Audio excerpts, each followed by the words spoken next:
Sir শুরু করবেন না?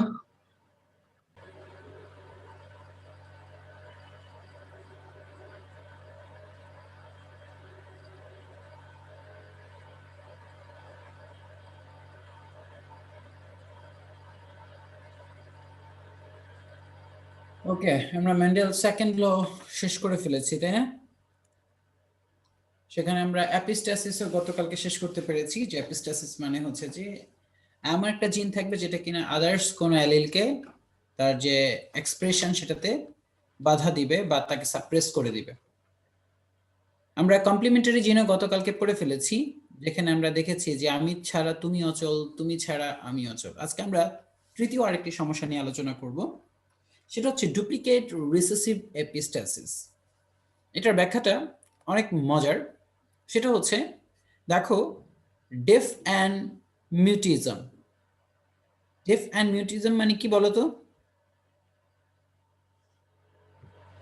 ডেফ বলতে তো হচ্ছে যারা কানে শুনতে পারে না সেটা।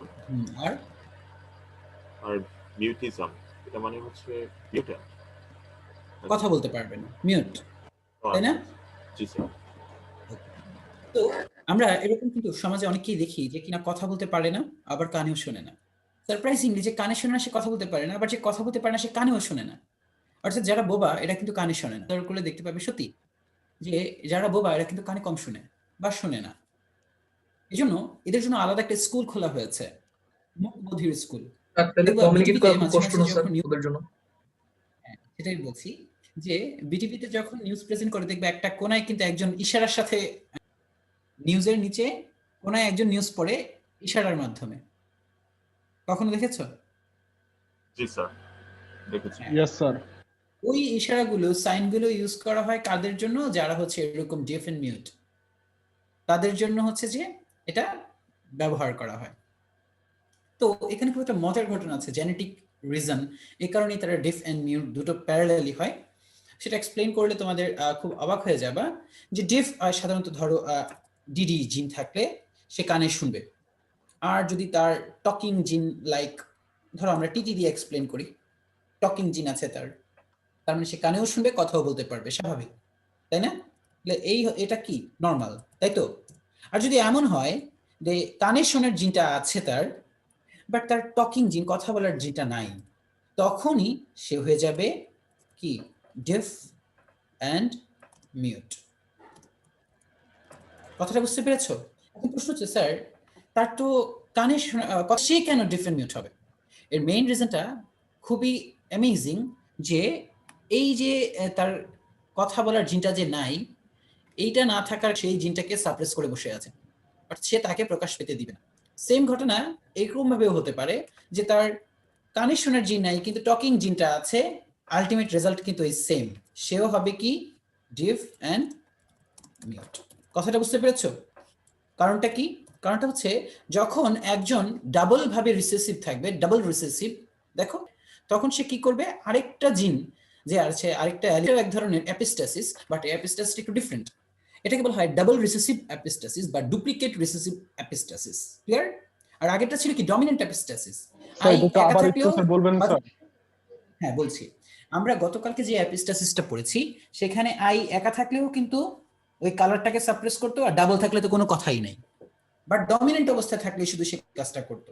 বাট এখানে আমরা দেখতে পেলাম যে একটা জিন রিসেসিভ থাকা অবস্থায়ও অ্যাপিস্টাসিস হিসেবে কাজ করতে পারে। কিরকম? এই যে যেমন এখানে আমরা দেখতে পেলাম স্মল টি, সে যেহেতু স্মল, সে ক্যাপিটাল ডি এর এক্সপ্রেশনে বাধা দিয়ে বসে আছে। আবার দেখো এখানে স্মল ই, সে কিন্তু বাধা দিয়ে বসে আছে, এটা ই হবে কেন, এটা তো ডি হবে, স্মল ডি হবে, সে ক্যাপিটাল টি কে সাপ্রেস করে বসে আছে। কোন একটা জিন যদি ডাবল রিসেসিভ থাকে, ডুপ্লিকেট রিসেসিভ থাকে, সে আরেকটা ডমিনেন্ট জিনের এক্সপ্রেশনকে বাধা দিয়ে বসে থাকে। এই হচ্ছে এই প্রবলেমটার মেইন থিম। অর্থাৎ দুটো জিনই যদি ডমিনেন্ট ফেজে থাকে তখনই সে শুধুমাত্র নর্মাল হবে, আদারওয়াইজ সে হয়ে যাবে ডিফ অ্যান্ড মিউট। কথাটা কি বুঝতে পেরেছো? জি স্যার। অর্থাৎ একটা জিন যদি ডুয়াল রিসেসিভ থাকে অথবা ডাবল রিসেসিভ থাকে, সে আরেকটা অ্যালিলকে সম্পূর্ণরূপে সাপ্রেস করে দিতে পারে। তো কি লিখেছে দেখো, বলছে when two recessive alleles of one locus, মানে স্পেসিফিকলি ওয়ান পেয়ার অফ জিনের কথা বলা হয়েছে, অর্থাৎ একই লোকাসের দুটো recessive allele suppress the expression of another allele of different locus, on it is called duplicate recessive epistasis. In this case, only homozygous recessive trait, homozygous recessive মানে small t, small d, এই ট্রেটগুলি হচ্ছে মূলত এই রোলটা play করে। Example in human inherited deaf mutism is a classical example. তো চলো এটা নিয়ে একটু বিস্তারিত ব্যাখ্যায় চলে যাই। আমরা এখন চেকার বোর্ডে চলে যাব। স্যার একটু সাইডে লিখে নি স্যার, একটু একটা মিনিট, মানে ইয়াটা ডেফিনেশনটা লিখো আর কি।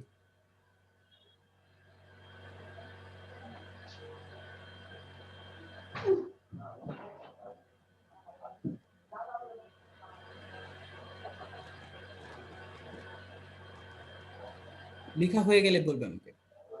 জি স্যার, হয়েছে আমার। স্যার স্যার আগের দিন স্যার এপিস্টেসিস বুঝিয়েছিলেন স্যার। স্যার ওইখানে যে স্যার স্যার ওইখানে তো স্যার হচ্ছে শুধু স্যার যখন হচ্ছে স্যার ওটা কি জানি বললো স্যার, যে মানে এক্সপ্রেস জিনের সাথে ডমিনেন্ট জিনের সাথে যদি আই বসে তখন হচ্ছে স্যার ইয়া হইতো, তাই না মানে স্যার? আই মানে হচ্ছে সিঙ্গেল সাপ্রেস করবে, তাই না স্যার? অথবা আই ডাবল থাকলেই সে বাধা দিত, কিন্তু আই যখন স্মল থাকতো তখন সে বাধা দিতে পারতো না। কথাটা বুঝতে পেরেছো? আই যখন সিঙ্গেলি ডমিনেন্ট অথবা ডাবল ডমিনেন্ট থাকতো তাহলেই সে বাধা দিতে পারতো, কিন্তু সে যখন রিসেসিভ বা ডাবল রিসেসিভ ছিল তখন কিন্তু সে বাধা দিতে পারতো না। গতকালকের কেসটা ছিল এরকম। আর আজকের কেসটা হচ্ছে এই ডাবল আই মানে ডাবল রিসেসিভ থাকলেই সেই বাধা দিয়ে বসে থাকতেছে, এটাকে বলা হয় রিসেসিভ এপিস্টাসিস। আর গতকালকেরটা ছিল ডমিনেন্ট এপিস্টাসিস, আজকেরটা হচ্ছে রিসেসিভ এপিস্টাসিস। ক্লিয়ার? জি স্যার। জি স্যার, না ক্লিয়ার বুঝলে স্যার। আবার প্রশ্ন করো, আমি Clear, বলতে জি sir, স্যার clear. বলবো। ওকে, তাহলে আমরা একটু সামনের দিকে গিয়ে যাই, দেখি কি লিখেছে। দেখো আমরা এখন ধরে নিব কি কি, let D and E are two recessive gene, D and E, so the genotype deaf muted person will be DDEE and DDE, যে কোন একটা, তাই না? কারণ স্মল ডি হোমোজাইগাস অবস্থা থাকলে ক্যাপিটাল ই এর যে এক্সপ্রেশন সেটাতে বাধা দিবে, আবার স্মল ই ক্যাপিটাল ডি এর এক্সপ্রেশনে বাধা দিবে। আলটিমেটলি এই দুইটাই হবে কি deaf mute person. Yes, sir. Here, the in homozygous condition, the epistatic recessive gene small d or small e suppress the expression of homozygous capital D or capital E, তাই না? So only demuted traits expressed. এবার আমরা একটু ব্যাখ্যায় যাব। এটা তো যে প্রিলিমিনারি লাইন তোমরা নিজের ভাষায় লিখবা যে কোনটা দ্বারা কি মিন করে। এইবার চলে আসো আমরা দুজন ডেফ মিউট পারসনের সাথে ক্রস ঘটাবো। ফার্স্ট জেনারেশনে আমরা দুজন ডেফ মিউট পারসন পাবো এবং তাদের মা বাবা দুইজনই আর কি ডেফ মিউট থাকবে। হ্যাঁ, ডেফ মিউট থাকলে দেখবে যে তাদের ফেনোটাইপিক কোনো চেঞ্জ আসে কিনা। বাবা মা দুজনে যদি ডেফ মিউট থাকে তাহলে তাদের নেক্সট জেনারেশন আসলে কি হবে সেটা আমরা এইভাবেও বের করতে পারি, আবার আরেকভাবেও বের করতে পারি। ধরো আমি এখানে তো এইভাবে দেয়া আছে, আমি একটু অন্যভাবে দেই তোমাদেরকে, তাহলে তোমাদের জিনিসটা আরেকটু ক্ল্যারিফাই হবে। তোমরা একজন নর্মাল মানুষের সাথে ক্রস ঘটাবা একজন ডেফ মিউট যে জেনেটিক্যালি ডেফ মিউট, এই ক্রসটা ঘটাও তো আপ টু F2 জেনারেশন পর্যন্ত যাবা।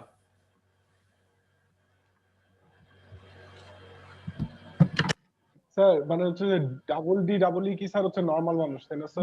নরমাল অবভিয়াসলি নরমাল, তার কানে শোনার জিনও ঠিকঠাক আছে, আবার তার কথা বলার জিনও ঠিকঠাক আছে। তুমি এখানে A B C D F G কানে শোনারটা হচ্ছে ই। হ্যাঁ, এটা হচ্ছে তোমার কথা বলার জিন।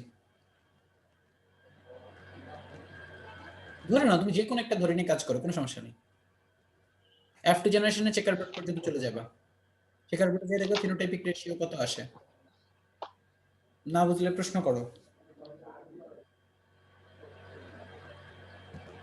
আচ্ছা স্যার, ক্রস ঘটনার পর যেটা আসবে সেটা হচ্ছে ক্যাপিটাল স্মল ডি ক্যাপিটাল ই স্মল ডি, সেটা আপনি স্যার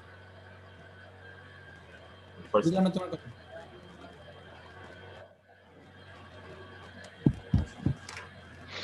করছি স্যার।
ক্রস ঘটিয়েছো, চেকার বোর্ড পেয়েছো, রেজাল্ট কি জানাও?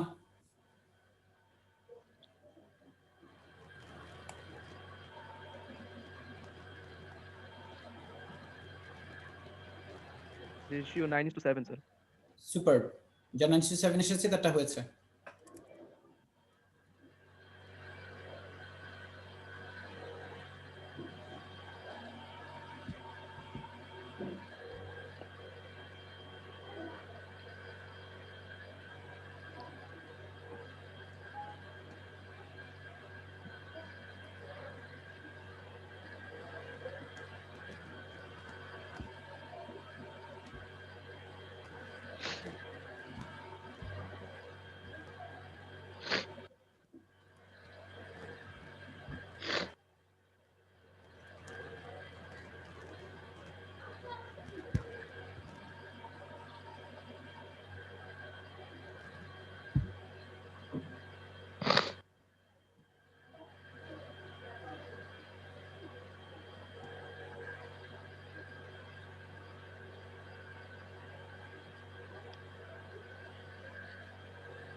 দেখো তো এরকম হয়েছে কিনা, সবারটার সাথে মিলেছে কিনা জি দেখো তো। স্যার, আমার মিলেছে।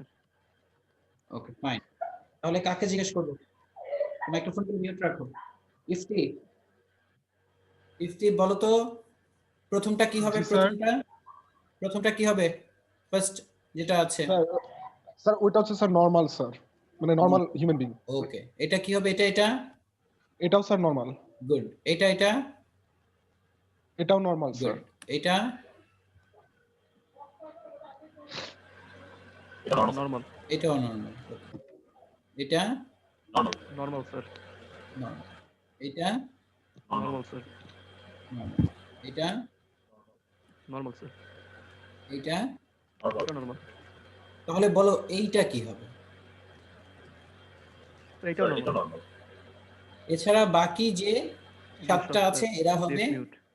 Deaf muted. ক্লিয়ার? জি স্যার জি স্যার। সবাই কি প্রবলেমটা সলভ করতে পেরেছো? জি স্যার পেরেছি জি স্যার। পারবো ইনশাআল্লাহ স্যার পারবো।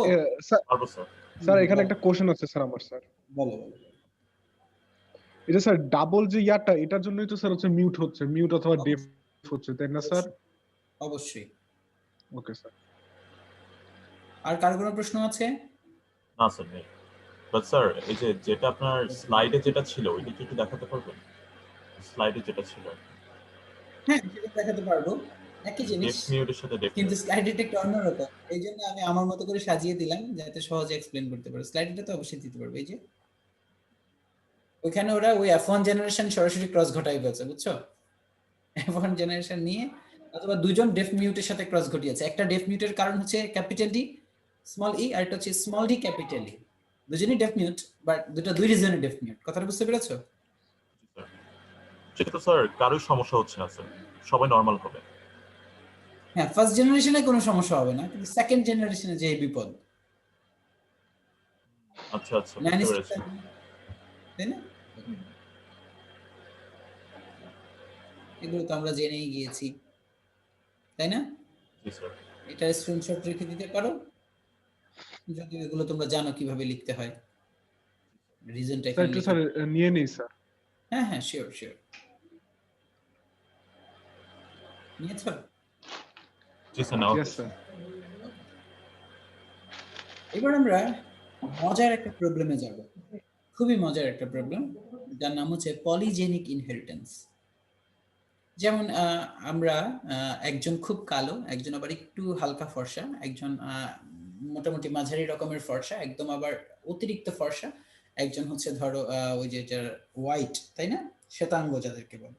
যেমন আমেরিকানদের মধ্যে এটা খুব আছে রেসিজম, যে একদম হোয়াইট আবার একদম যে ব্ল্যাক যারা আছে, হোয়াইট অ্যান্ড ব্ল্যাক এর মধ্যে হচ্ছে যে একটা তাদের বলে একটা অশুভ প্রতিযোগিতা আছে আর কি। তো এই যে মানুষ একটু কালো, আরো কালো, আবার একটু ফর্সা, হালকা ফর্সা, এগুলো কেন হয়? এটা হচ্ছে অনেকগুলো জিন মিলে, এবং অনেকগুলো জিনই না শুধুমাত্র, অনেকগুলো জিনের অনেকগুলো অ্যালিল মিলে যদি কোনো একটা স্পেসিফিক ট্রেট কন্ট্রোল করে, তখন সেটাকে বলা হয় পলিজেনিক ইনহেরিটেন্স। কি বলেছে? বলেছে inheritance of a phenotypic character, I mean trait, that is attributable to two or more non-allelic genes and can be measured quantitatively. কোয়ান্টিটেটিভলি মানে হচ্ছে যে একটা জিন যদি ডমিনেন্ট থাকে তাহলে একরকম, দুটো জিন ডমিনেন্ট থাকলে আরেক রকম, তিনটি ডমিনেন্ট থাকলে একরকম, চারটি যদি ডমিনেন্ট থাকে তাহলে হচ্ছে আরেক রকম। ব্যাখ্যাটা আমি এখানে একটু দিয়ে নিই, তাহলে তোমরা বুঝতে পারবে। কোথায়, এই যে, যদি সাপোজ ধরো এ আর বি এই দুই জোড়া জিন মিলে একটা ক্যারেক্টার কন্ট্রোল করছে, যেমন এখানে চারটি জিনই ডমিনেন্ট অবস্থায় আছে, এ এ বি বি, চারটি যে তার অ্যালিল, চারটি ডমিনেন্ট আছে। যখন ডমিনেন্ট থাকবে সে হবে হোয়াইট, একদম হোয়াইট, পিওর হোয়াইট হবে। আচ্ছা আমি একটা ফ্লাওয়ার কালার দিয়ে বোঝাই, ধরো একদম ডিপ রেড হবে, আর একটু কম, extra deep red, extra deep red. যদি এমন হতো লাইক ধরো এটা এটা আর এইটা, এই তিনটা আছে, অর্থাৎ তিনটা ডমিনেন্ট রেড এখানে আছে, তিনটা, বাকি একটা রিসেসিভ, তাহলে সেটা হয়তো deep red, deep red colour. যদি এমন হয় যে ধরো এরকম, হ্যাঁ স্যার এই যে পলিজেনিক ইনহেরিটেন্সটা আরেকবার একটু বলতে পারবেন, মানে জিনিসটা কি আসলে? লাইনে থাকো তো।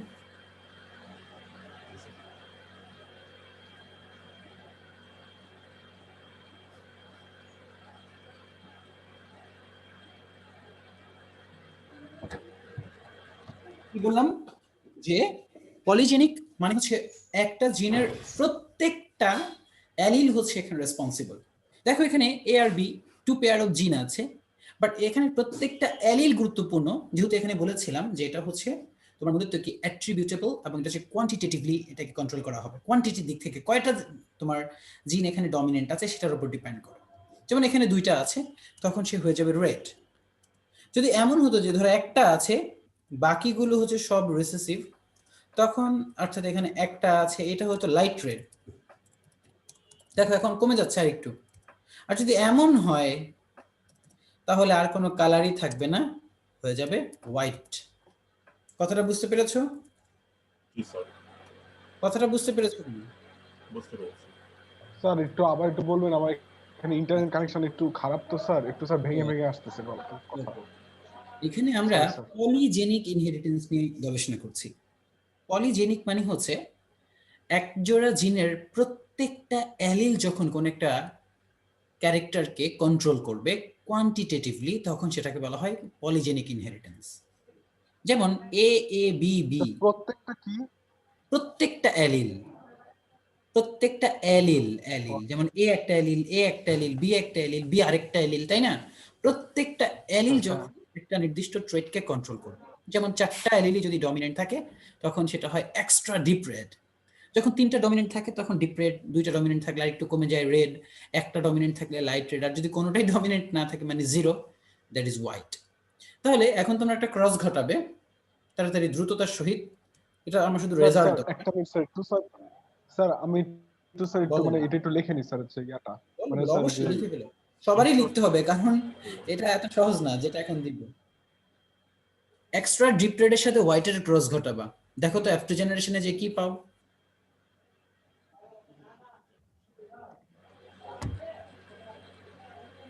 F2 জেনারেশনে যে কি পাও দেখো।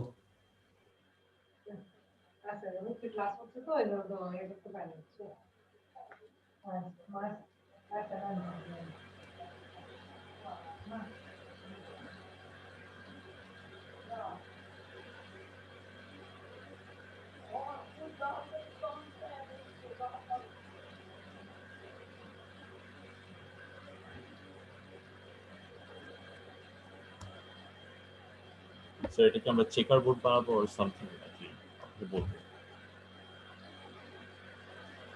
বুঝি নাই, কি বললা? চেকার বোর্ড বানাবো স্যার নাকি হ্যাঁ হ্যাঁ, চেকার বোর্ড ছাড়া তো তুমি এটা বেরই করতে পারবে না। প্রতিবার চেকার বোর্ড? এই চ্যাপ্টারটাই খালি চেকার বোর্ড আর চেকার বোর্ড।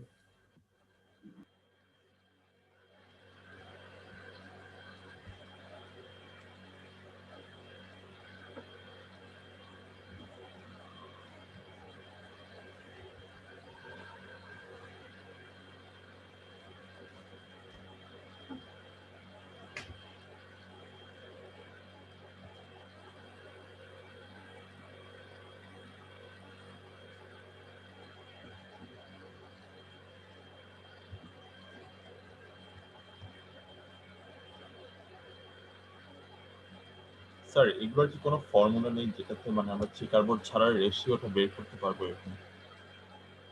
না, চেকার বোর্ড ছাড়া রেশিও তুমি যখন এগুলো অনেকবার একাধিকবার করবা তখন তুমি বুঝে যাবে চেকার বোর্ড ছাড়াও রেশিও বের করা যায়, বাট চেকার বোর্ড হচ্ছে সবচেয়ে ইজিয়েস্ট ওয়ে।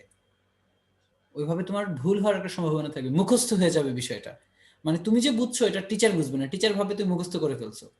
যখন তুমি চেকার বোর্ড দিয়ে এক্সপ্লেন করবে তখন তোমার টিচার বুঝতে পারবে যে হ্যাঁ তুমি বিষয়টা আসলেই বুঝতে পেরেছো। ক্লিয়ার কিনা?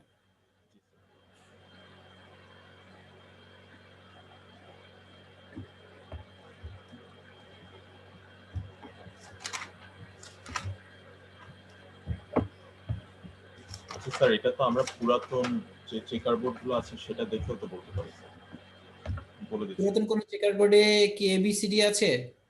স্যার, এবিসিডি জায়গায় টি ডাব্লিউ ধরে নিব, যেটাতে টল আর হোয়াইট। একটা চেকার বোর্ড করো না, 1 মিনিটই তো লাগবে। আচ্ছা ঠিক আছে স্যার, করে ফেলেছি অবশ্যই।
এই হয়েছে?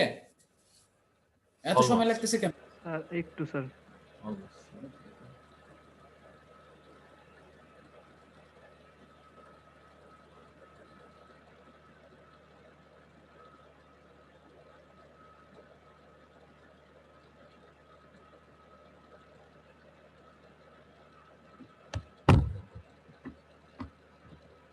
জি স্যার, চেকার বোর্ড করে কত রেশিও কত? অ্যানসার দাও। স্যার রেশিও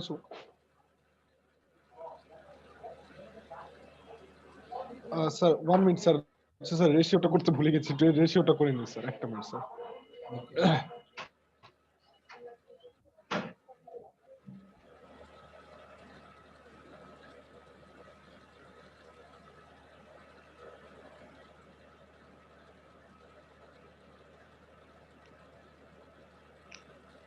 রেশিও একটু লং আসে স্যার। কত? স্যার 1:4:8:2। এই ভুল করছো, ভুল করছো, ভুল করছো। Sir extra deep, deep red এভাবে ডিফারেন্সিয়েট করবো না স্যার? হ্যাঁ, এই যে পাঁচটাই তো আসবে, extra deep, deep red, red, light red, white, সবগুলোই তো আসার কথা। সেটাই তো। আচ্ছা স্যার একটু দেখি।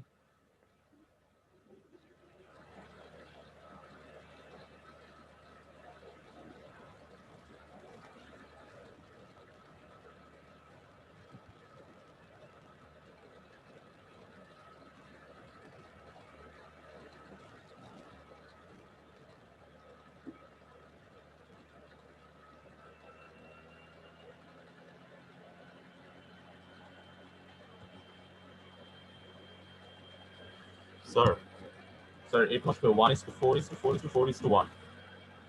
1:4:4:4:1 হয় নাই, আবার দেখো, ভালো করে দেখো। হয় নাই।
স্যার 1:3:7:3।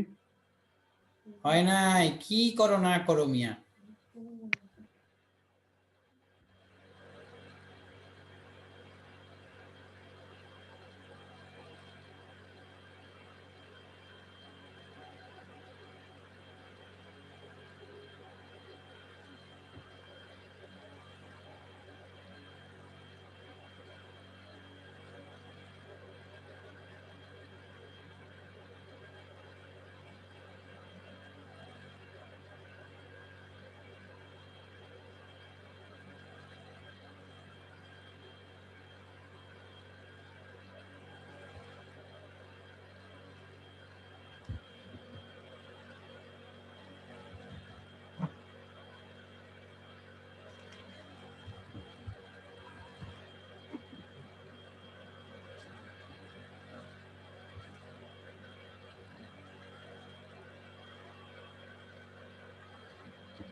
কি ভাই, একটা জিনিস করতে তোমরা যান জীবন বের করে ফেলতেছো।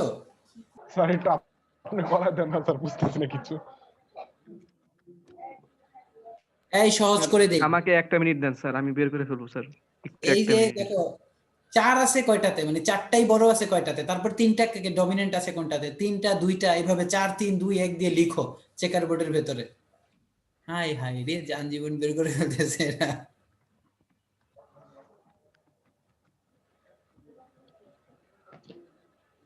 এই দেখো, এইদিকে আমি দেখাই দিচ্ছি, এই যে আমি এটার মধ্যে দেখাই দিচ্ছি, দেখো এখানে আছে 4টা, লিখে রাখলাম 4। এখানে আছে 3টা, লিখে রাখলাম 3। এখানে আছে 3টা, লিখে রাখলাম 3। এখানে কয়টা, 2টা, 2। এখানে আছে 3টা, 3। যাও 3 লিখে। এখানে আছে 2টা, এখানেও আছে 2টা। স্যার 1:4:6:3। হ্যালো।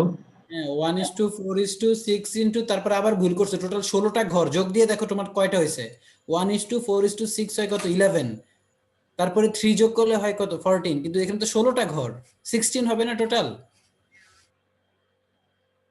জি স্যার।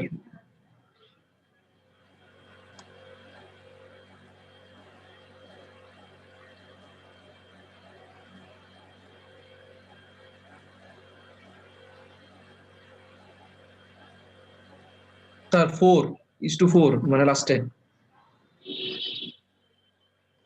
1:4:6:4।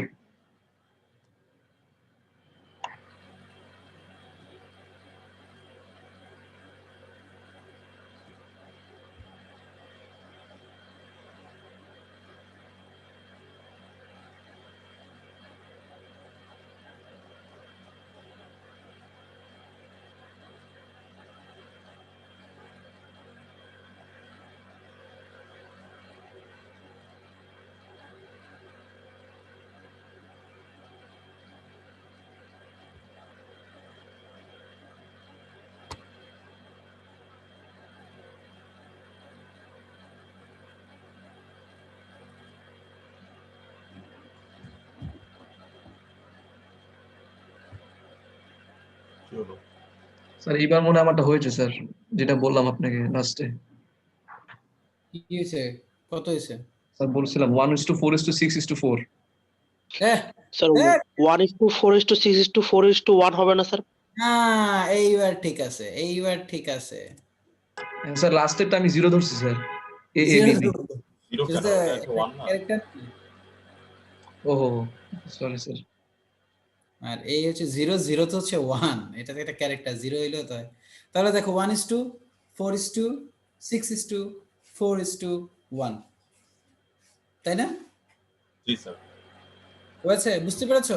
জি স্যার, বুঝতে পেরেছি, প্রসেসটা বুঝতে পেরেছি আপনি যেভাবে করেছেন, টেকনিক নাম্বার দিয়ে।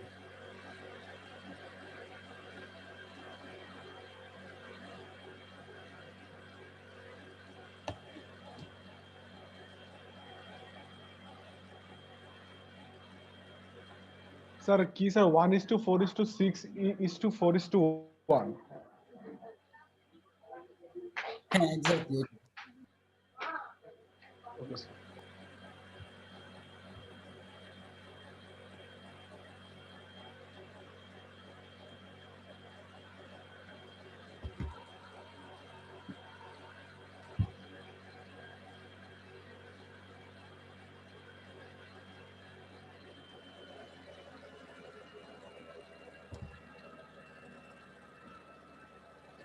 হয়েছে? জি স্যার। ওকে ফাইন, এটাই হচ্ছে পলিজেনিক ইনহেরিটেন্স। দেখছো জাস্ট কি ধরনের ঘটনাগুলো ঘটে, মেন্ডেলিয়ান 9331 থেকে কিভাবে ডেভিয়েট হচ্ছে এগুলো। ওকে ফাইন, আমরা এখনই আবার জয়েন করব। আর দুটো সমস্যা আছে এই চ্যাপ্টার থেকে, দুটো সমস্যা সলভ করে দিতে পারলেই চ্যাপ্টার ক্লোজ করে দিব আমরা। আর স্যার দুটো আর প্রবলেম। স্যার আরেকটা জিনিস স্যার, আমার একটা কোশ্চেন আছে স্যার। হ্যাঁ হ্যাঁ বলো। স্যার ডুপ্লিকেট রিসিসিভ ইপিস্টেসিসে কি স্যার হচ্ছে ডিফ, মানে স্যার একটা ডিফ মিউট নিব, মানে স্যার দুইটা কি ডিফ মিউট নিব নাকি একটা নরমাল একটা ডিফ মিউট নিব?